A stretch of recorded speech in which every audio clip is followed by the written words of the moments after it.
Swayam Prabha. Digital India. Educated India.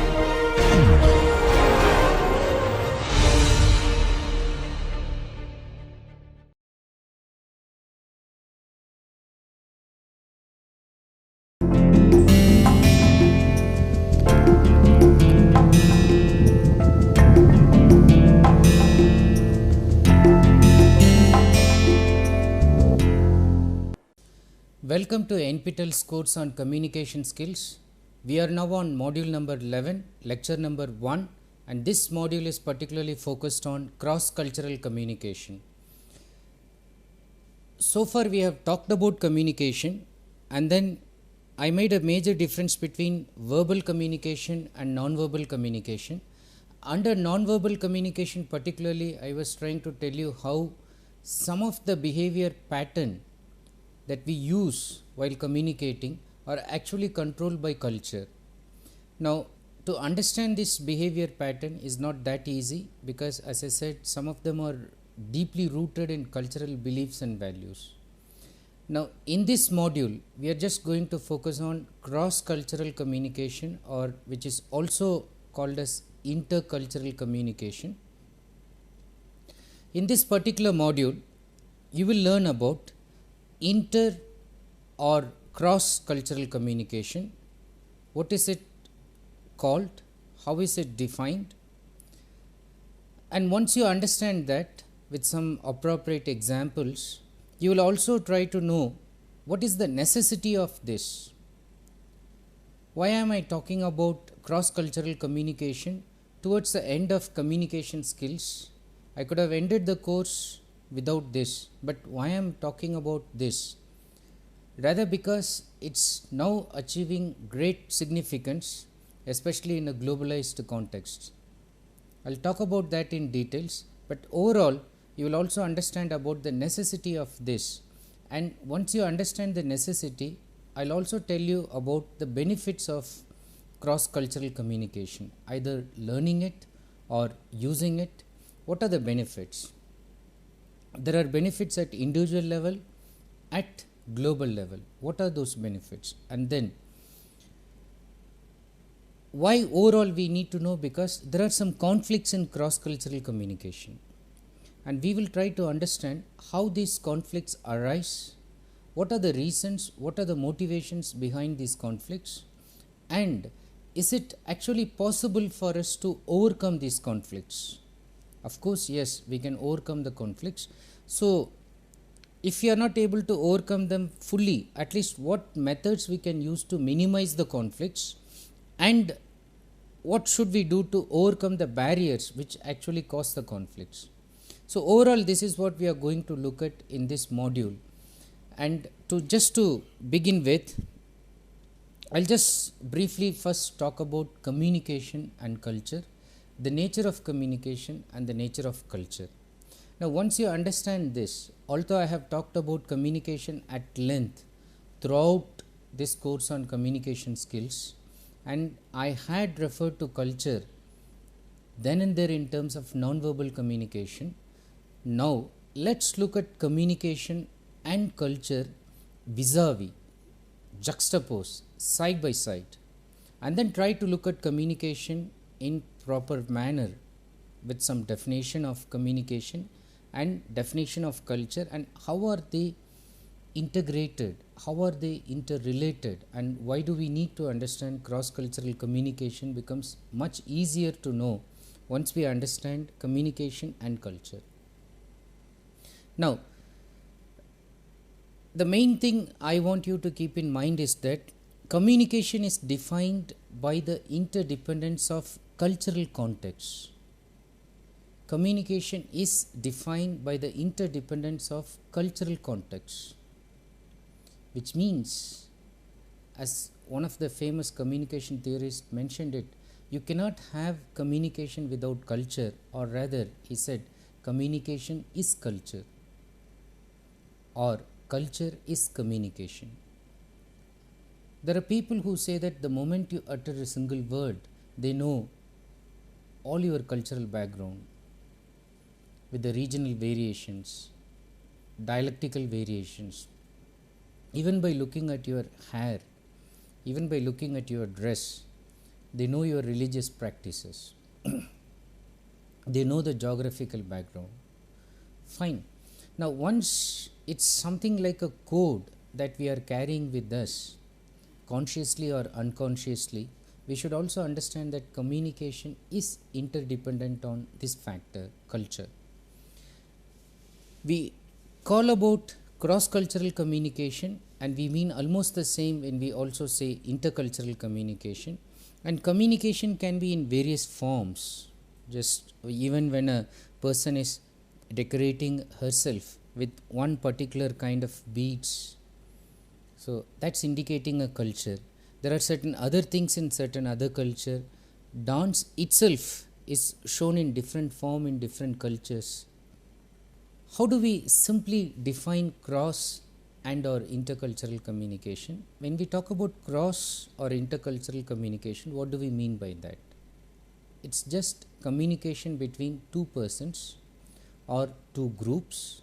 So, communication between two persons or two groups from culturally different background or backgrounds. So, two persons or two groups interacting with each other, but then they are from different cultural backgrounds. Now, this communication situation, we call it as intercultural communication or cross-cultural communication. People from different cultural background intermingling, and the communication process that's taking during this time is called as intercultural communication or cross-cultural communication. Now, as I said, to understand this, we need to first understand the overall pattern of communication itself. Now, if you remember my earlier introductory lectures, you've been told that communication itself is a complex process. It's not that easy to figure it out. Now, why does communication become a complex process? Because it involves shared assumptions and unspoken agreement between individuals. It involves certain commonality, and it is taking for certain things for granted, lot of shared assumptions. When I say something, I presume that you have some background knowledge, some linguistic background, regional background to understand what I am trying to tell you. And then we are meeting at a platform, and then we have lot of assumptions. Now,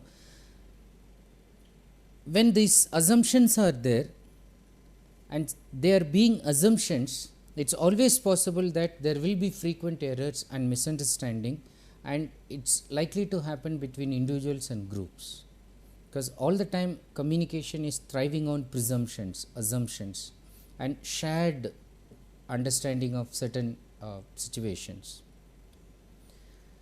What should you do to avoid misunderstandings and to be able to communicate as effectively as possible is what one intends in cross-cultural communication, and here understanding is required. If only you understand the cultural pattern of the other person, which is determining the behavior of that person, which is involved in the thought pattern that is expressed in the form of words, in the form of symbols or non-verbal pattern. Now, if only you understand that background, then you will be able to understand that you will be able to interact with the other person very actively and complete the communication process in a very successful manner. Now, look at this cross-cultural communication. When two persons are interacting with the knowledge that the persons have on the one hand, and on the other hand, when we talk about knowledge, the knowledge that's used for communication, that's used for communicating ideas, exchanging information, that knowledge itself is thriving out of certain habits, out of some intentions the person wants to communicate the knowledge, and then there are certain emotions also associated with that in both cases. Okay, but how about these habits? How about these intentions and emotions are formed? Then there is a background setup. If you look at it, so it's also determined by one's perception, one's communication style, one's identities, one's overall personality, which is all centered on one's culture. Now, that's the same with the other person with whom one person is interacting. Now, at one level, when we say it's just knowledge and it's related to self reflection, one person is reflecting what comes in one's mind and then expressing one's views, and the other person is receiving. But within this knowledge, within this self reflection, where intercultural communication is taking place, there are other aspects which are centered on culture, but which is determining certain other things like one's perception, one's communication style, one's own identity, personality, which again is giving one's habits, intentions, and emotions. Now, you can understand the mixture, the package that's there in terms of communication, and when two individuals are coming, they are trying to intermingle with each other in terms of exchanging this package. So, if there is a good one, so then there is understanding. If there are some errors in the exchange, then there are conflicts. Now, what is it that is influencing in terms of culture itself? Overall, if you look at it, values, for instance, are actually determined by culture. Then ethnicity, which is again related to regional, again related to even religious, geographical locality. So, physical geography also determines that, and then overall attitudes. So, they all try to influence one's way of thinking, one's way of performing in a communicative situation.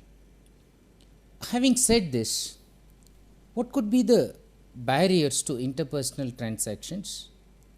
And before we go to understand those barriers, let us understand the fact that understanding itself, which is important for overcoming barriers in interpersonal communication, is something that is shaped by communication climate, context and setting. I will be explaining these once with examples soon. Background, experiences, knowledge, mood, values, beliefs, culture. Communication climate. Okay. Two individuals coming together with the intention of exchanging. A climate that is produced in educational environment, for instance, the teacher coming to the class and students coming to the class, both interact and both have the commonality of exchanging, receiving information based on a particular topic or subject. Context and setting, again the context and setting is set here. Background and experience, knowledge, mood, values, beliefs, culture. Of all the things, culture is the one that's going to determine all these other aspects. So, that's why Edward Hall said, culture is communication and communication is culture. He just synonymously treated culture and communication with each other. Culture is communication and communication is culture. This is very easily and very famously explained by this iceberg analogy. Now, culture is equated to an iceberg. Now, if you look at an iceberg, the ice mountain, the ice pot, the one that is shown on the top is the part of culture that is revealed to other human beings, but the other hidden part is the one that we are quite concerned about, because that part is the one that can always lead to conflicts. So, you can understand that hidden part is 6/7 and which is hidden under the water in terms of iceberg, and in terms of human being, it's hidden in his psyche, it's hidden in his system, it's hidden in its mind, it's hidden in its heart, in its emotional pattern. It's hidden everywhere and it's not revealed so easily. So, what happens when two individuals come across? When one individual is going to another cultural climate, environment, the individual shows only the behavior at the outset, but this behavior is actually controlled and governed by certain beliefs, again cultural beliefs, which are actually given by the values and thought patterns which are embedded again by culture.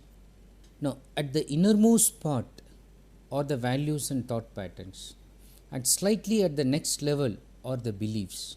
Now, you could see, although beliefs are somewhere at the close of revealing, but it's not revealed also that easily.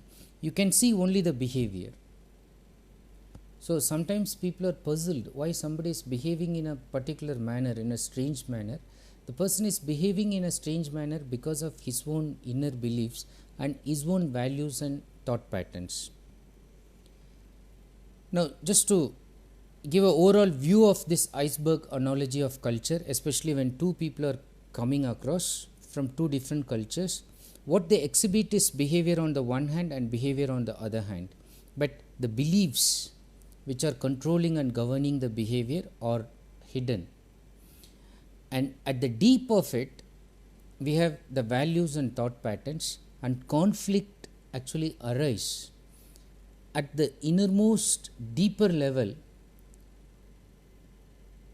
and then it is carried to the beliefs, which will reflect in the form of changing in attitude or behavior, and which is exhibited to the other person using verbal or non-verbal form of communication. So, having said this much about communication and culture, let's try to understand the necessity of cross-cultural communication. Why should you know this as part of communication skills?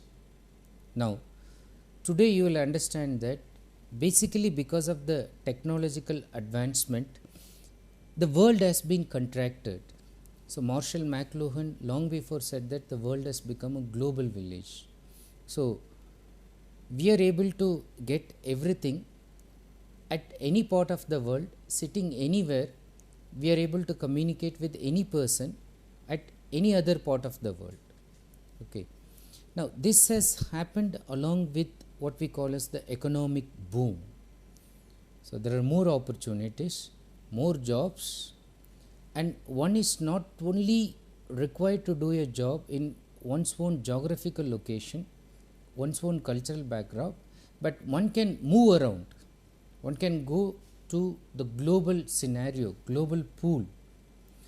Now, because of this economic boom, also people are moving, but there are also economic pressures at home, particularly affecting the landless and the unemployed. People become landless sometimes even because of natural calamity, such as tsunami for instance. So, it came and then it completely devastated their living environment. Some earthquake for instance. So, all the natural calamity can also make people migrate and seek better homes, better places for settling, safer havens. Now, this results in mass migrations. People also migrate to place where they can get a better job opportunity instead of staying in the same place where they are exploited or where there is no opportunity at all. Now, such factors force interaction between people of different races, nationalities and ethnicities. So, today when you look at a multinational company, you have people from all over the world, and that actually force the people to interact. Sometimes there is common language, sometimes there is no common language, but still using non-verbal communication, sometimes using the minimum linguistic behavior, they try to communicate. But when they are communicating, actually they are also carrying their own nationality, their own ethnicity, their own culture. So, it is very important that one should know something about this cross-cultural communication. And I said that it is very pertinent in the context of globalization. As I said, all MNCs are growing just because of this fact that the world has become a global village. And today, anybody who is interested in enhancing one's career prospect should be able to operate in heterogeneous social environment. What is heterogeneous social environment and what is homogeneous social environment? In a homogeneous social environment, you feel very comfortable because the other person speak your language, they eat your food, they go to your temple, they worship your god, they have the same way of respecting elders, they show the same kind of non-verbal behavior, same jokes are understood by all the people, and so on. Now, in a heterogeneous social environment, people are coming from different place, different origins, different cultural background, so different religious setup, different food habits, different hairstyle, different color. There is difference everywhere. Even the way a person is speaking, there is difference. Somebody is speaking very fast, somebody is speaking too slow. Somebody's pronunciation is very clear, somebody's pronunciation is awful. Somebody's religious practice is looking like one should hold it in high esteem, and somebody else's religious practice is looking funny to everybody and people feel like laughing at it. Now, if you are a professional, you know very well that you cannot laugh at any of these situations, and you have to show that empathy and alacrity of mind to understand the situation and the individual who is there with you as a colleague in this kind of heterogeneous environment. So, MNCs often create this environment and you should be prepared for it. Now, coming back to communication and culture, you understand that communication is culture specific. It's actually a system of symbols, beliefs, and these system of symbols and beliefs differ from different cultures. Ignorance of one set of symbols, one set of cultural practice can actually lead to cross-cultural conflicts. Conflicts which come because of interaction with the other person in terms of the other person's cultural environment. Now, just to give a very simple light-hearted analogy which illustrates this aspect of cross-cultural conflict, which actually arise because of an ignorance that's coming from the individual who has no knowledge of the other culture. Now, this is about an American and a Chinese on a cemetery, and it so happened that both of them happened to come to the same cemetery, and then somehow they had buried their grandparents just next to each other's grave, and then they are just standing there, and then on the one side the Chinese is there and the other side American is there, and both have come on a particular occasion to pay homage to the person who is buried, their grandparent. Now, the American has kept some flowers, very delicious, sweet smelling flowers, and at the same time they are very pleasing to the eyes, very nice to look at them, and he has just gently put the flowers, and then he stands solemnly and silently before the grave. On the other side, the Chinese is there, but this person has put all the kinds of tasty food items, again delicious, and very good aroma is coming from the food item. Different kind of food, whether it is noodles or whether it is kind of chicken and all that, it's all kept there, very hot, spicy, and very tempting to eat. But then the American finds this custom quite funny, and then he just looks at the Chinese, and then he could not control his laughter. And then the Chinese actually looks at the American and finds this bit strange, and then he asks, "What's happening?" And then the American says, "I'm just wondering, when your grandfather would come out of the grave and then eat all the food stuff that you have kept for him." To this the Chinese retorted immediately by saying, "By the time your grandfather would have smelt all the roses and other flowers that you have kept, my grandfather would have eaten all the food. You could see the point that I am trying to make. From one perspective, it looks that the other cultural pattern is funny, but then if you take the other cultural person's perspective, it could equally appear to be funny, whatever it may be, whatever kind of practice the other person is following. So remember the communication barrier itself. We all develop our own standpoint, we all develop our own biases, we all start off creating the so-called stereotypical behavior, and we put stereotypes on some person, and then we look at the region, we look at the language, we look at the color, and then we decide that, oh, these people are funny, ridiculous. But we fail to understand the fact that from the other person's perspective, it could also appear equally funny. The moral, without saying who is who, what is what, it's just trying to tell that in order to avoid conflict today, we should be able to empathize with each other's religious patterns, each other's cultural pattern, and then if you are able to respect it, automatically our cultural pattern will be respected, our cultural practice will even be emulated by others. So this will again lead to harmony in communication. So this is just to illustrate that ignorance of one culture can lead to cross-cultural conflict.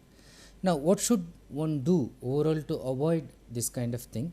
One needs to be open-minded, one needs to be receptive, tolerant, courteous, and keenly perceptive of the non-verbal symbols. Now one should be able to treat especially a foreigner as he would like to be treated. Again, taking the situation of India and China, although all are in the southern part of Asia, thinking that just when I gave the example of America and China, we generally think that there may be a lot of difference between the European, American and then the Asian culture. Now within Asia, if you look at India and China, in India, especially when a person is retiring, or especially when a person is going for a housewarming ceremony, it's so natural and it is so spontaneous and it's easily thought of that one should gift the person or the owner of the house with a clock. If it is housewarming ceremony, they go for wall clock. If the person is retiring, they go for a wristwatch. And depending on the money, the wristwatch could have a golden chain and all that. But the practice of giving a clock or watch is something that is very common, very spontaneous and very culturally accepted, and people even think that every time you look at the clock, you have fond memories of the relationships that went behind giving that clock. Now, if the same thing is done in a place like China, it's not treated with that kind of warmth.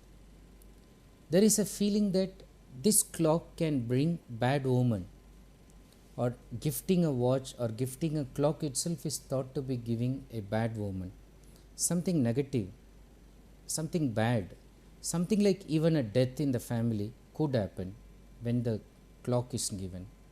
Now you can understand, if an Indian happens to go and meet his Chinese boss or happens to gift something to his Chinese employer or employees or colleague, and if he happens to gift a wristwatch or a clock, you can understand the psychology, the receptivity in which the Chinese will be receiving it.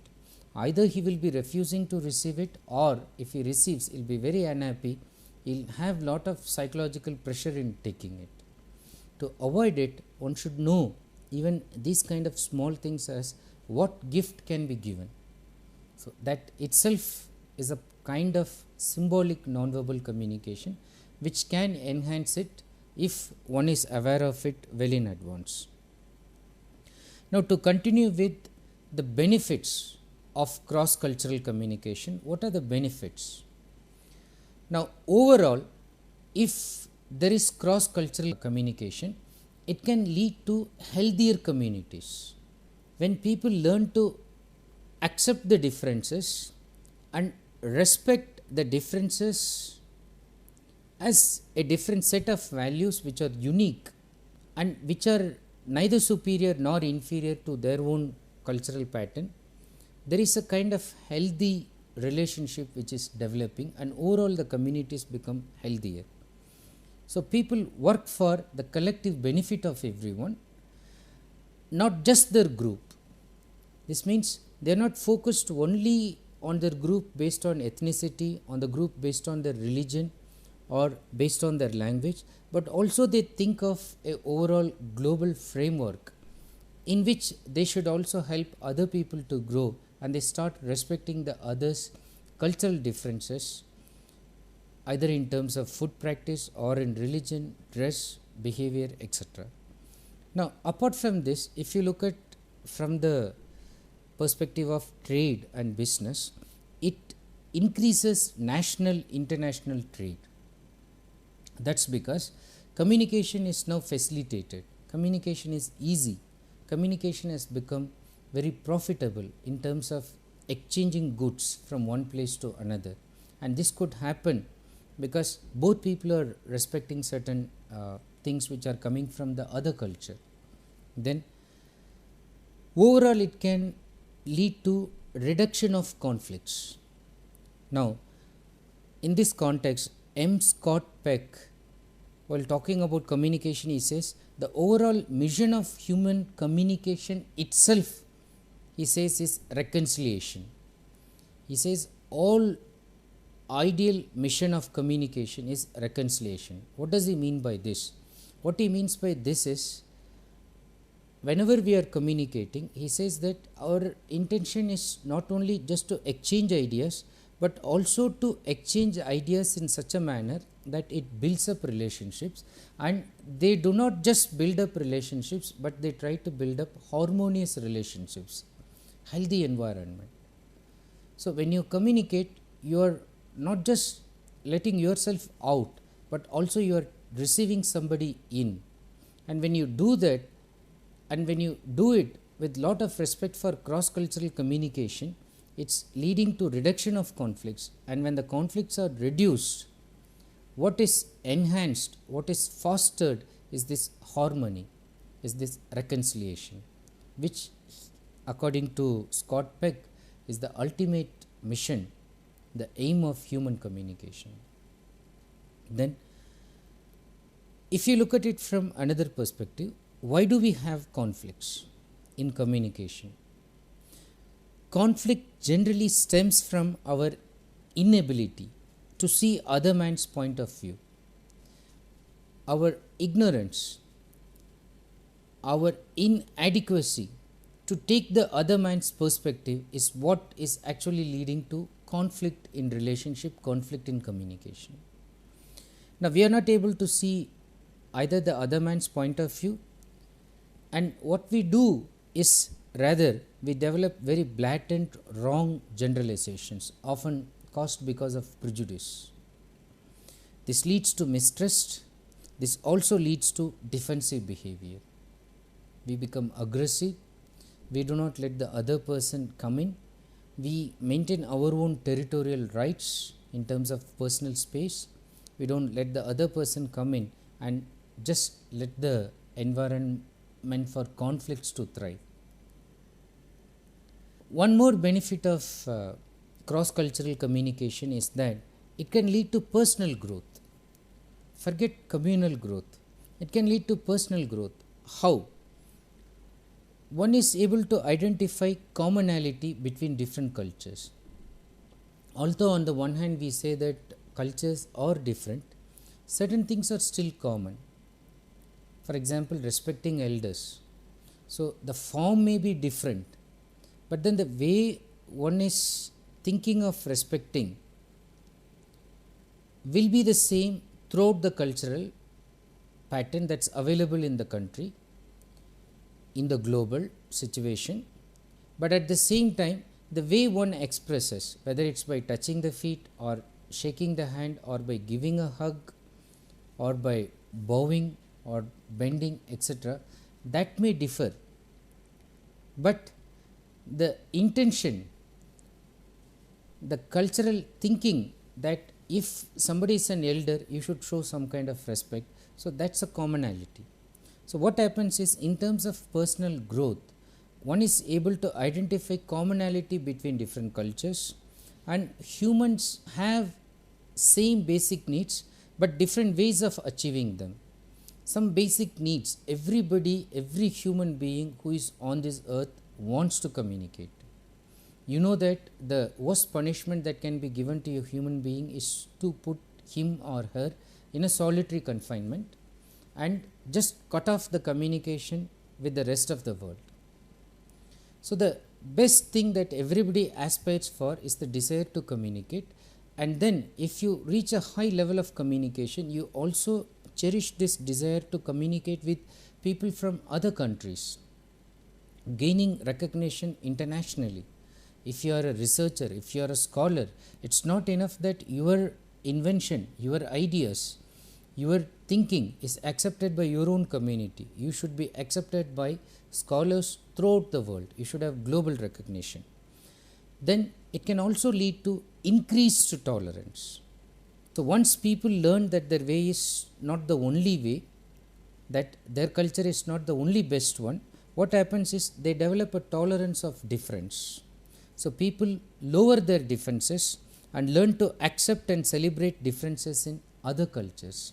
That means people become open and they accept other culture, and when they try to enhance the human communication situation, they even celebrate other culture. A significant benefit of cross-cultural communication is that it fosters flexible national identity. Flexible national identity. What do I mean by this? Generally, when we think of the nation that we belong to, we have a very rigid way of thinking about it, about clothes, about language, about food habit, etc. But then, this also means about the citizens, about the people who live in there. But in terms of cross-cultural communication, what's bound to happen is a flexible view, approach towards constituting this national identity itself. Now, if somebody is asking the question, what makes India India? Is it the geographical boundary? Is it the cultural practice? Is it the language that the people are speaking? Is it the food that people are eating? Now, the answer will be yes and no, because today you are eating a food that's eaten in so many parts of the world. Things which people eat in Italy, things which people eat in European and American countries are eaten in India also. So, how do you claim that it has national identity on the one hand? And the same thing goes with America also. Now, some interesting fact from the authors whom I have referred to.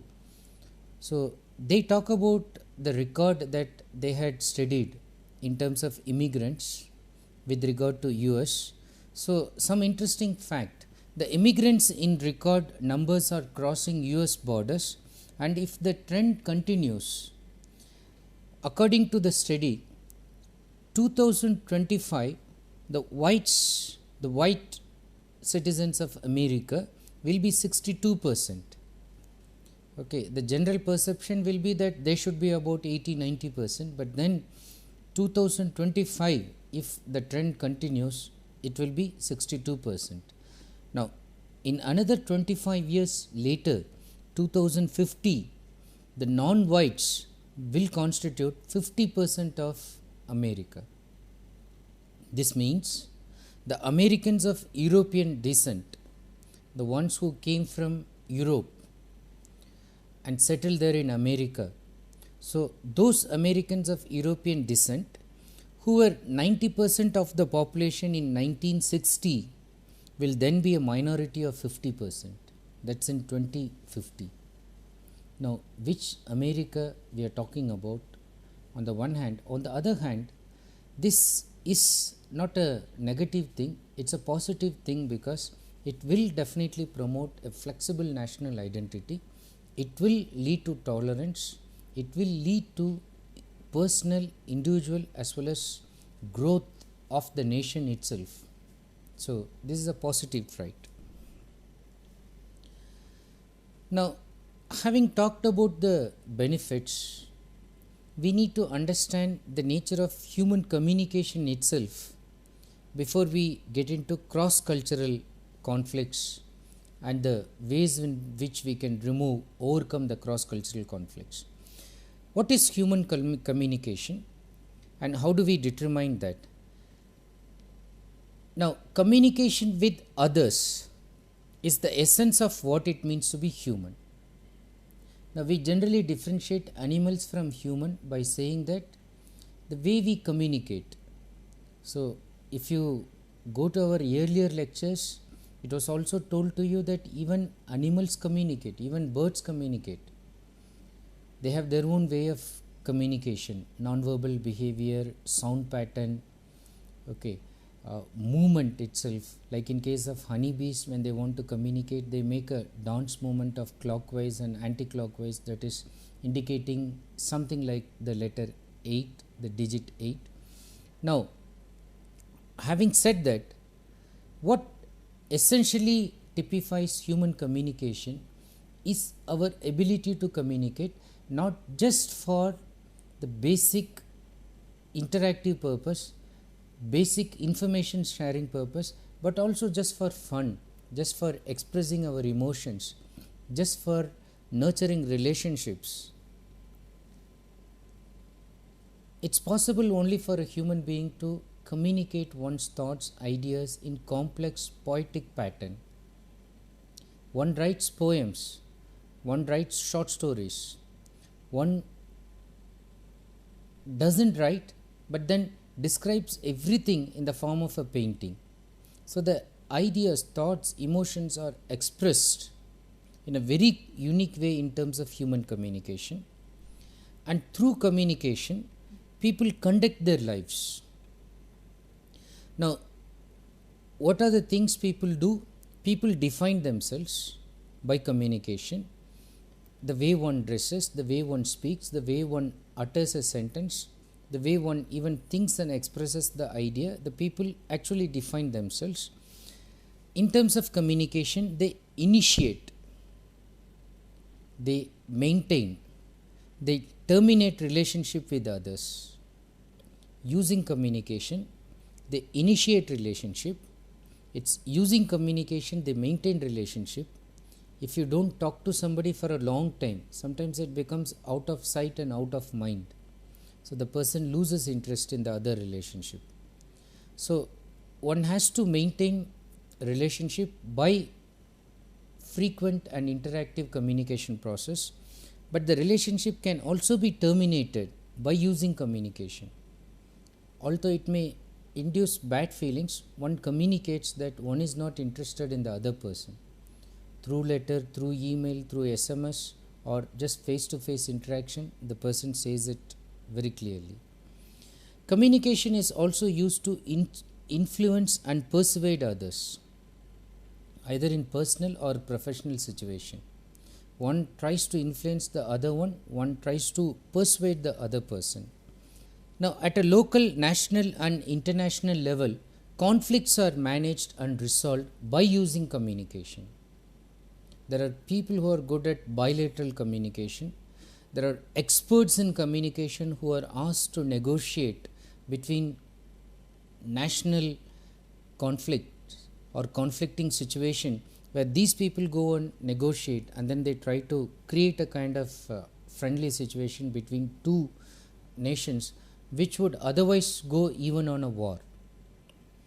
Ironically, one style of communication can be source of many problems, because the style itself is constituted by one's own cultural pattern, which is again emulating certain values and beliefs. So that can again be a source of many problems. Now, if you identify the nature of human communication, we can identify that in 8 aspects or even 8 stages in which we use communication. Process communication is, human communication is seen as a process. It's seen as a dynamic force. There is a kind of interactive and transactive behavior. Human communication is symbolic. It's intentional in nature.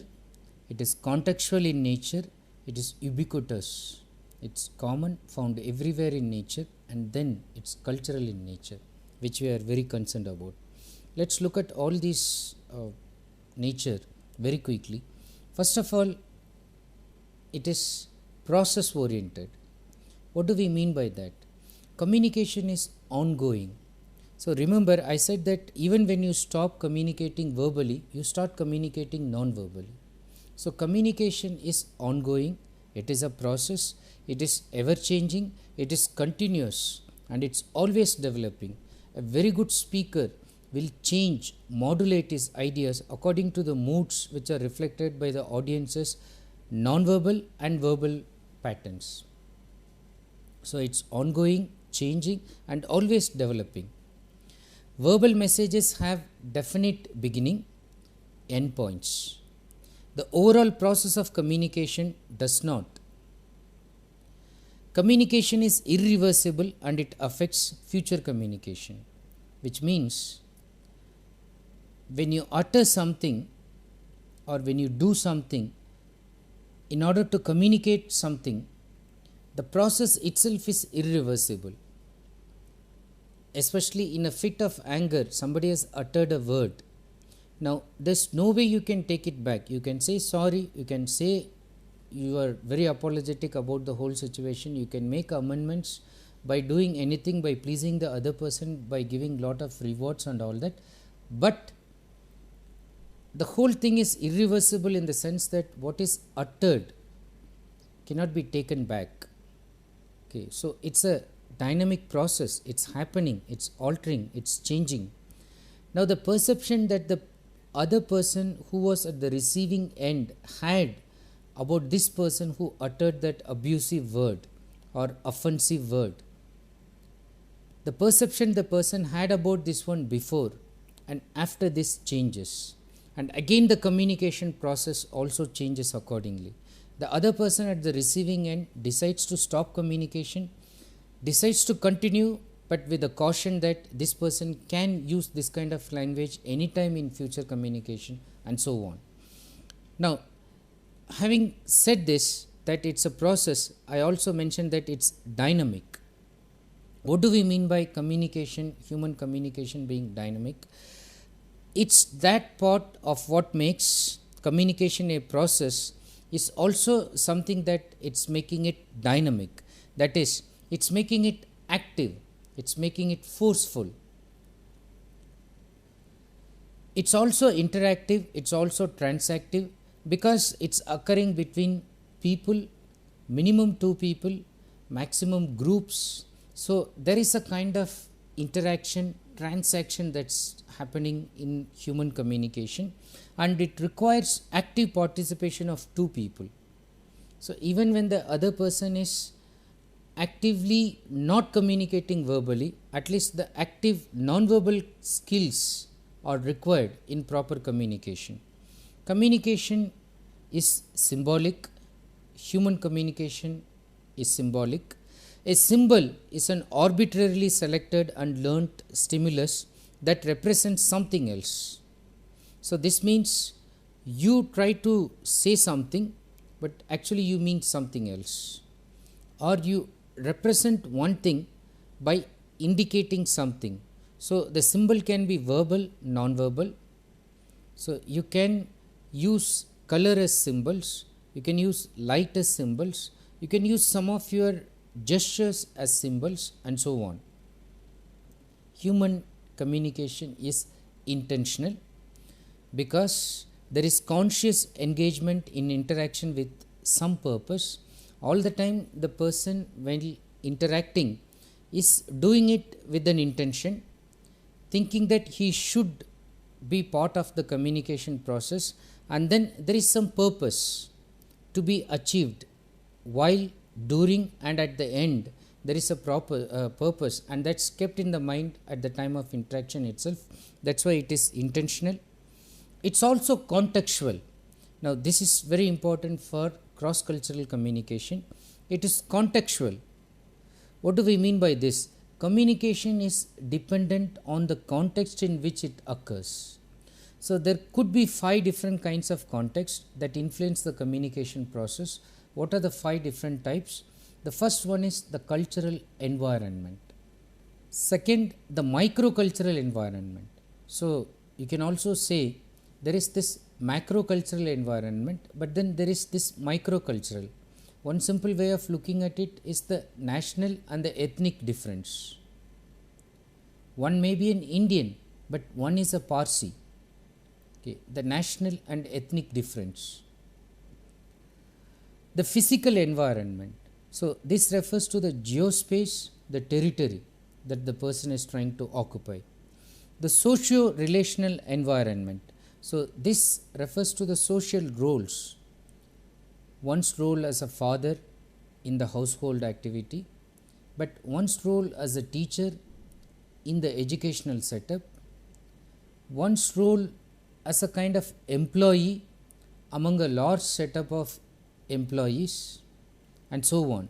So, the socio-relational environment, and then the perceptional environment, that is related to the personality traits. In the same context, what a person perceives may be totally different from what somebody else perceives. What somebody sees as a kind of negative thing, another person can see that as an opportunity to be seized, and so on. Now, the nature of human communication is also ubiquitous. What do we mean by this? Communication is everywhere. It's seen everywhere, it's done by everyone, and it's done all the time. So, there's no way you can stop this. And it's commonly found everywhere.